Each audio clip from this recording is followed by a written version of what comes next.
네, 반갑습니다. 너하라 TV를 시청하고 계시는 애국 국민 여러분, 또 나라와 민족을 위해 깨어 기도하고 계시는 애국 성도 여러분, 지금부터 47번째 전광훈 목사님의 옥중서신을 여러분들에게 전해드리도록 하겠습니다.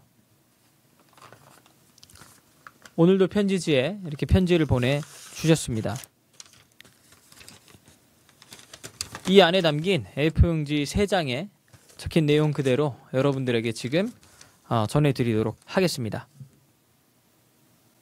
저를 감옥에 보내주신 주님께 찬양과 영광을 돌립니다. 저는 감옥에 와서 주님에 대한 첫사랑을 완전히 회복했습니다. 또 많은 동역자들과 성도들의 사랑을 받게 되어 감사할 뿐입니다. 또 그나마 우리 대한민국을 위해 고난받게 된 것을 생각하니 감사할 뿐입니다. 그러나 고린도 후서 바울의 고난에 비하면 아직도 부끄러울 뿐입니다. 바울은 그의 자서전인 고린도 후서에서 그리스도의 남은 고난을 육체에 채운다고 하시면서 주님을 위해 배고픔과 추위와 강의 위험과 동족의 위협과 자지 못함과 여러 번 옥에 갇힌 것과 사람들에게 배신당한 것과 40에 하나 감한 매를 맞고 또 로마의 원형 경기장에서 목베임으로 주님 품에 가게 되었습니다. 그리고 신약을 대표하는 사도로서의 삶을 살았던 것입니다. 감히 저는 할 말이 없습니다. 그러나 바울의 흉내 중에 흉내라도 낼 수 있게 되어 얼마나 감사한지요. 바울에 비하면 제가 있는 감옥은 천국입니다. 안에 계시는 분들도 너무 친절하게 잘해주십니다. 또 반찬은 3개나 나오고 필요한 것이 있으면 무엇이든지 주문하면 다 가져다 줍니다. 컵라면도 과일도 여러 종류의 과자도 영치금 50만 원만 있으면 천국입니다. 사도들을 생각하면 죄송할 뿐입니다. 나를 구속시킨 자들과 주사파를 생각하면 화도 날 때가 있지만 우리 예수님이 창조주로서 이 땅에 와 쓰레기 벌레만도 못한 헤롯에게 핍박을 받아 애굽으로 간 것을 생각해 보았습니다. 짐승만도 못한 로마의 황제들과 본디오 빌라도에게 재판을 받은 것을 생각하면서 아직도 제가 가야 할 고난은 멀은 것 같습니다.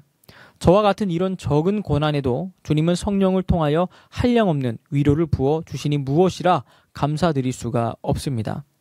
역시 신앙은 고난을 먹고 크는 것 같습니다. 주님을 위한 고난은 돈 주고도 사야 할 것 같습니다. 저는 너무 감사할 뿐인데 우리 조국 대한민국과 한국교회가 걱정입니다. 중국 바이러스를 통해 볼 때 하나님의 우주적 심판이 시작되지 않았나 염려가 됩니다. 아직도 세계는 깨닫지 못하고 하나님께 돌아오지 않고 있습니다. 중국 우한 바이러스보다 몇 배 더 센 바이러스가 온다면 인구의 90%가 죽는 것도 있을 수 있다고 보여집니다. 하나님은 범죄한 시대를 때때로 정리하셨습니다. 노아의 홍수가 그리했고 소돔성이 그리했습니다. 근래에 1, 2차 세계대전도 그리했습니다. 거기에는 다 이유가 있었습니다. 그중 대표적 사건이 악하고 음란한 세대가 심판을 받았습니다. 이번에도 결국 이것이 하나님의 심판을 가져온 것 같습니다. 1, 2차 세계대전은 개인적으로 독일 신학의 타락이라고 생각합니다. 이번 중국 우한 바이러스로 중국 시진핑이 하나님에 대한 반역으로 보여집니다. 문재인도 결국 여기에 동조하고 있습니다. 살 길은 회개하고 주님께 돌아와야 할 것입니다. 아수르의 수도인 니느웨는 요나의 책망을 듣고 회개하므로 하나님의 심판을 벗어났습니다.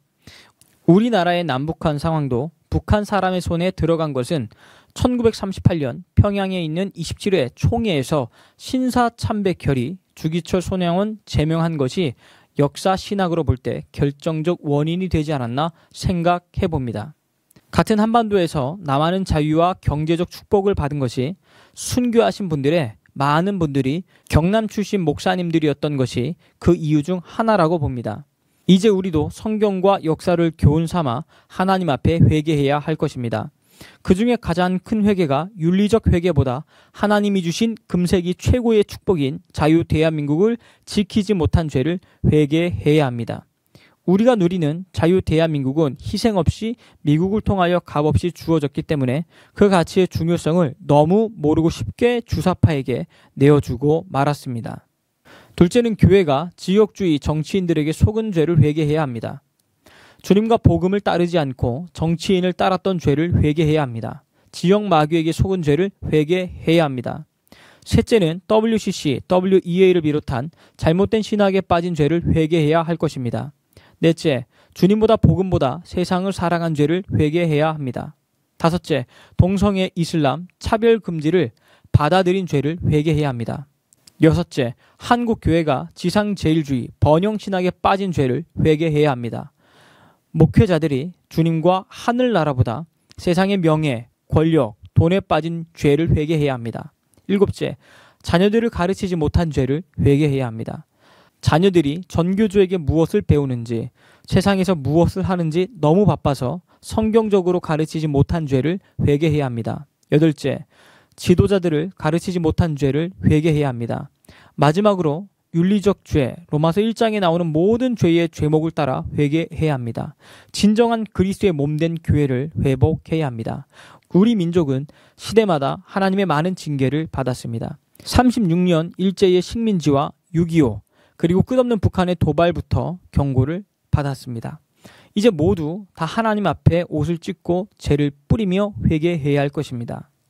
특히 4.15 총선을 앞두고 우리 한국 교회는 깊은 회개에 돌입해야 합니다. 예수님처럼 저들이 무슨 짓을 하는지 본인들이 모르고 있습니다. 우리는 4.15 총선 전까지 3일씩 개인적으로 금식을 선포하고 기도하며 회개합시다. 우리 하나님께서 뜻을 돌이켜 예수한국 복음 통일을 이루어 주실 것입니다. 한기총 대표회장 전광훈 목사 드림. 이로써 47번째 전광훈 목사님의 옥중서신을 마치도록 하겠습니다. 시청해 주셔서 대단히 감사합니다.